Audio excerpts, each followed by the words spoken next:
ജ്യോതിഷ പങ്ക്തിയിലേക്ക് എല്ലാ പ്രേക്ഷകർക്കും സ്വാഗതം. ഇന്ന് വിചിന്തനം ചെയ്യുന്നത് 2025 ജൂലൈ മാസ ഫലം 1-ാം തീയതി മുതൽ 31-ാം തീയതി വരെയുള്ള ഒരു മാസത്തെ ഫലം. തുലാം രാശിക്കാരായിരിക്കുന്ന ചിത്രയുടെ 3-4 പാദങ്ങളും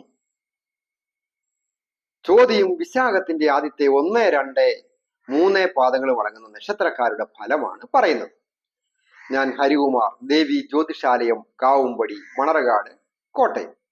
ഈ ചാനൽ പേരും നക്ഷത്രവും ചേർത്ത് കമന്റ് ചെയ്യുകയും സബ്സ്ക്രൈബ് ചെയ്യുന്നവർക്കും വേണ്ടി പ്രത്യേകം പ്രാർത്ഥിക്കുന്നതാണ്. കൂടാതെ ജ്യോതിഷ കാര്യങ്ങൾക്ക് നേരിട്ട് വരികയോ ഫോൺ വിളിച്ച് ചോദിക്കുന്നതിനുമൊക്കെ അവസരമുണ്ടായിരിക്കുന്നതാണ്. വിവാഹ പൊരുത്തം നോക്കുന്ന കാര്യത്തിനാണെങ്കിലും ജാതകം നോക്കുന്ന കാര്യത്തിലായാലും മറ്റ് വിവാഹ തടസ്സമോ തൊഴിൽ തടസ്സമോ ഇങ്ങനെയുള്ള കാര്യങ്ങളൊക്കെ നോക്കുന്നതിന് അവസരമുണ്ടായി. തുലാം രാശിക്കാരെ സംബന്ധിക്കുന്നിടത്തോളം ജൂലൈ മാസം എന്ന് പറയുന്നത് വളരെയധികം അഭിവൃദ്ധികളും സമാധാനവും സന്തോഷവും ഉള്ള ഒരു മാസമാണ്. പ്രത്യേകിച്ച് ഏറ്റവും ദൈവാധീനം ഉള്ള ഒരു സമയമാണല്ലോ. ഭാഗ്യസ്ഥാനമായ 9-ാം ഭാവത്തിൽ സർവേശ്വരകാരകനായിരിക്കുന്ന നൈസർഗിക ശുഭനായിരിക്കുന്ന വ്യാഴം സ്ഥിതി ചെയ്യും. കൂടാതെ ആ രാശിയുടെ അധിപനായിരിക്കുന്ന ശുക്രനും പൂർണ്ണ ബലവാനായിട്ട് 7ാം ഭാവം എന്ന നിവൃത്തി സ്ഥാനത്ത് സ്ഥിതി ചെയ്യുമ്പോൾ വളരെയധികം ഐശ്വര്യങ്ങൾ വന്നു ചേരും. ഐശ്വര്യത്തിന്റെയും സമൃദ്ധിയുടെയും സന്തോഷത്തിന്റെയും ഉല്ലാസത്തിന്റെയും ഒക്കെ ഗ്രഹമാണ് ആ ശുക്രൻ. അത് രാശിയുടെ അധിപനാണ്, പൂർണ്ണ ബലവാനാണ്. മറ്റ് ശനിദോഷങ്ങളൊന്നും ബാധിക്കുകയില്ല. ശനി സ്ഥിതി അനുസരിച്ച് തുലാം രാശിക്കാരായിരിക്കുന്നവർക്ക് അഭിവൃദ്ധികളാണ് സൂചിപ്പിക്കുന്നത്. ആരോഗ്യം പൊതുവെ തൃപ്തികരമായിരിക്കും. ശ്രേയസ്സും യശസ്സും ഒക്കെ വർദ്ധിക്കും. കലാരംഗത്തൊക്കെ ഉള്ളവർക്ക് പ്രസിദ്ധികൾ വർദ്ധിക്കുന്നതിനും അതുപോലെ പുതിയ പുതിയ കരാറുടമ്പടികളിൽ എത്തിപ്പെടുന്നതിനും അത് ഏർപ്പെടുന്ന കാര്യങ്ങൾ വിജയിപ്പിക്കുന്നതിനും ഒക്കെ നല്ല സുഹൃത്തുക്കളെ കിട്ടുന്ന ഒരു കാലമാണ്. സഹപ്രവർത്തകരെ കിട്ടുന്ന കാലമാണ്. ടെക്നീഷ്യന്മാരായാലും മറ്റ് ആർട്ടിസ്റ്റുകളൊക്കെ അഭിവൃദ്ധി പ്രാപിക്കുന്ന ഒരു സമയമാണ്. മറ്റൊരു കാര്യം, അപ്രതീക്ഷിതമായ ധന ആഗമന യോഗം ഉണ്ടാകും എന്നുള്ളതാണ്. സാമ്പത്തിക അഭിവൃദ്ധി വന്നു ചേരുക. അതായത് ധനസ്ഥാനത്തിന്റെ അധിപനായിരിക്കുന്ന ആ ചൊവ്വാഗ്രഹം പൂർണ്ണ ബലവാനാണ്. നീചം വിട്ടൊക്കെ വന്നിരിക്കുകയല്ലേ. അപ്പോൾ അത് ധനസ്ഥാനത്തേക്ക് ദൃഷ്ടി ചെയ്യും. അങ്ങനെ നോക്കുമ്പോൾ നഷ്ടസ്ഥാനത്തേക്കും ദൃഷ്ടി ചെയ്യുന്നു. അപ്പോൾ കടങ്ങളൊക്കെ വീടുക, നിയമപരമായ പ്രശ്നങ്ങളൊക്കെ വിട്ടുപോവുക. കോടതി കയറിയും പോലീസ് സ്റ്റേഷൻ കയറിയും മാന അപമാനത്തിലൊക്കെ പെട്ട് നിൽക്കുന്നവർക്ക് അതിൽ നിന്നൊരു മുക്തി ഉണ്ടാകുവാൻ ഈ മാസം അനുകൂലമാണ്. ഏതെങ്കിലും തരത്തിൽ കിട്ടുവാനുള്ള പണം തടസ്സപ്പെട്ട് ദീർഘനാളായിട്ട് കിട്ടുന്നതിന് ഏറ്റവും അനുകൂലമാണ്. ഇറങ്ങി പ്രവർത്തിക്കുക. ഇപ്പോൾ ചൊവ്വ, അതായത് ധനസ്ഥാനത്തിന്റെ അധിപൻ അനുകൂലമായതുകൊണ്ട് ആ ധനം വന്നു ചേരുവാൻ ദൈവാധീനത്തോടുകൂടി സാധിക്കുന്ന ഒരു സമയമാണ്. സർവേശ്വരകാരകനായിരിക്കുന്ന വ്യാഴവും രാശിയിലേക്ക്, അതായത് തുലാം രാശിയിലേക്ക് പൂർണ്ണമായ ദൃഷ്ടി ചെയ്യുന്ന ഒരു സമയവും കൂടിയാണല്ലോ ഇപ്പോൾ. ധൈര്യത്തിന്റെയും വീര്യത്തിന്റെയും ഭാവത്തിലും പൂർണ്ണമായ ദൈവാധീനമുണ്ട്.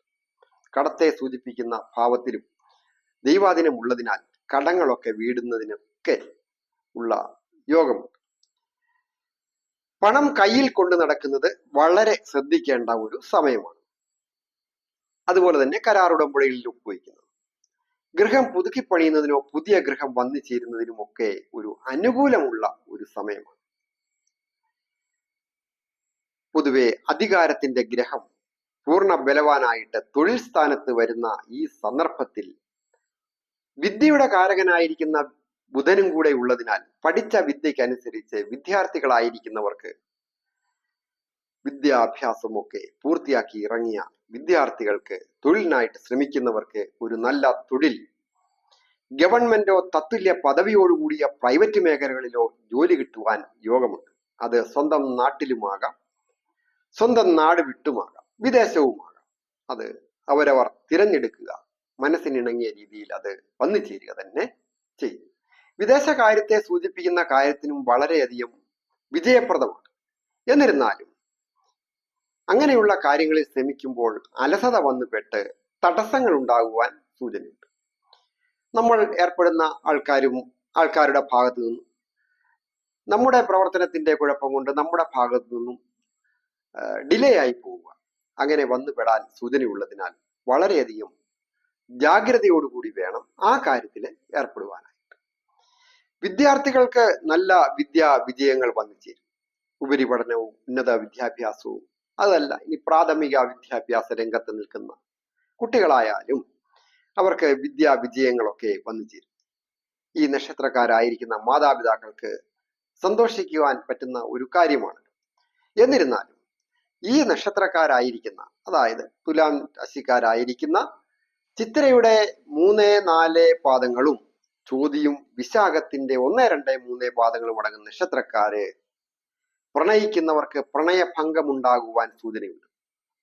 കൊള്ളുകേലാത്ത സുഹൃത്ത് ഭാവേന കൂടെ കൂടുക, എതിർലിംഗക്കാർ, എന്നിട്ട് ഏതെങ്കിലും തരത്തിലൊന്ന് സഹായിക്കുക, ഒരു ഇമേജ് ഒക്കെ വർദ്ധിപ്പിച്ചിട്ട് പ്രണയിച്ച് അത് ഒരു അപമാനത്തിലോ അവിഖ്യാതിയിലോ ഒക്കെ വന്നുപെട്ട് മനസ്സറിയാത്ത കാര്യത്തിന് പോലും കാട്ടുതീ പടരുന്നത് പോലെ കിംവദന്തികൾ പടരുവാനും ഒക്കെ സൂചനയുള്ളതിനാൽ വളരെ ശ്രദ്ധിക്കുക. സ്ത്രീകളായാലും പുരുഷന്മാരായാലും വളരെ ശ്രദ്ധിക്കേണ്ട കാര്യമാണ്.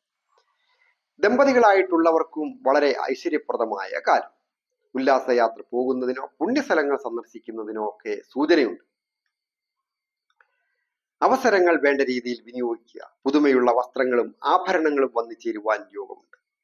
അതുപോലെ നിരവധി കാര്യങ്ങൾക്ക് അവർക്ക് സന്തോഷം ഉള്ള ഒരു കാലം. IT മേഖലകളിൽ ജോലി ചെയ്യുന്നവർക്കായാലും മെഡിക്കൽ രംഗങ്ങളിൽ ജോലി ചെയ്യുന്നവർക്കായാലും പുരോഗതി വന്നു ചേരും. കാർഷിക രംഗത്ത് ജോലി ചെയ്യുന്നവർക്ക് അത്ര തൃപ്തികരമല്ല. എന്നിരുന്നാലും അഭിവൃദ്ധിയുടെ ഒരു സമയം, പുതിയ കൃഷികളൊക്കെ ഇറക്കുന്നതിനും ഒക്കെ അനുകൂലമായിരിക്കുന്ന സമയം. ഒരു ഹോം നേഴ്സായിട്ട് ജോലി ചെയ്യുന്നവരായാലും, ഇനി അതല്ല ഒരു ഓട്ടോറിക്ഷ ഡ്രൈവർ ആയാലും, ഒരു ബ്യൂട്ടി പാർലർ നടത്തുന്ന അല്ലെങ്കിൽ ഒരു ബ്യൂട്ടീഷ്യൻ ആയാലും അവർക്കൊക്കെ തൊഴിൽ പുരോഗതികൾ വന്നു ചേരും. ഏതെങ്കിലും തരത്തിൽ ഒരു സുഹൃത്തുക്കളുടെ സഹായം ലഭിക്കുക, അപ്രതീക്ഷിതമായ ചില നേട്ടങ്ങൾ വന്നു ചേരുക, ഷെയർ മാർക്കറ്റിംഗ് അല്ലെങ്കിൽ ഊഹാപോഹ കച്ചവടം എന്ന് പറയുന്ന പേരിൽ അറിയപ്പെടുന്ന കാര്യങ്ങളിലൊക്കെ ഏർപ്പെട്ടിരിക്കുന്നവർ, ബ്രോക്കറിംഗ് കാര്യങ്ങൾ, അതൊക്കെ അനുകൂലമാണ്. പ്രത്യേകിച്ച് വാഹനവുമായി ബന്ധപ്പെട്ടും ഉള്ള മെക്കാനിക്കൽ ജോലികളായാലും വാഹനം വിൽക്കുകയും വാങ്ങുകയും ചെയ്യുന്നവർക്കായാലും ഒക്കെ അനുകൂലമായിരിക്കുന്ന സമയമാണ്. അതുപോലെ തന്നെയാണ് ശാസ്ത്രീയമായ കാര്യങ്ങളിലൊക്കെ ഏർപ്പെട്ടിരിക്കുന്നവർക്ക്, അവർക്ക് ശാസ്ത്രീയ കണ്ടുപിടുത്തങ്ങളും നടത്തി പുതിയ പുതിയ മേഖലകളിൽ പുതിയ പുതിയ അവസരങ്ങൾ വന്നു ചേരുന്ന ഒരു സന്ദർഭമാണ്. അങ്ങനെ നോക്കുമ്പോൾ ഈ തുലാം രാശിക്കാർ ഏതെങ്കിലും തരത്തിൽ ഏർപ്പെട്ടിരിക്കുന്നവർക്ക് അവസരങ്ങൾ വന്നു ചേരും. വേണ്ട രീതിയിൽ വിനിയോഗിക്കുക, വിജയത്തിൽ എത്തിച്ചേരും. വാഹനയോഗമോ ഗൃഹം പുതുക്കിപ്പണിയുന്നതിനോ ഒക്കെ അവസരമുണ്ടായിരിക്കുന്നതാണ്. പൊതുവെ ഏറ്റവും പ്രധാനമായിട്ട് ശ്രദ്ധിക്കേണ്ടത് നാഗരാജാവിന് പ്രാർത്ഥിക്കുക. അതുപോലെ തന്നെ തൊട്ടടുത്തുള്ള സർപ്പക്കാവിലൊക്കെ ആയാലും പോയി പ്രാർത്ഥിക്കുന്നതും മഞ്ഞൾ പൊടിയൊക്കെ സമർപ്പിക്കുന്നതും ഒക്കെ നല്ല ഐശ്വര്യങ്ങൾ കൊണ്ടെത്തരും. ദേവീക്ഷേത്ര ദർശനം നടത്തി പ്രാർത്ഥിക്കുന്നതും ഐശ്വര്യപ്രദമാണ്. ദോഷങ്ങളൊക്കെ മാറും. അവരവരുടേതായ മത അടിസ്ഥാനത്തിലുള്ള കാര്യങ്ങൾ ചെയ്യുക, പുരോഗതികൾ പ്രാപിക്കും. എല്ലാവർക്കും നന്മ വരുവാനായിട്ട് പ്രാർത്ഥിക്കും.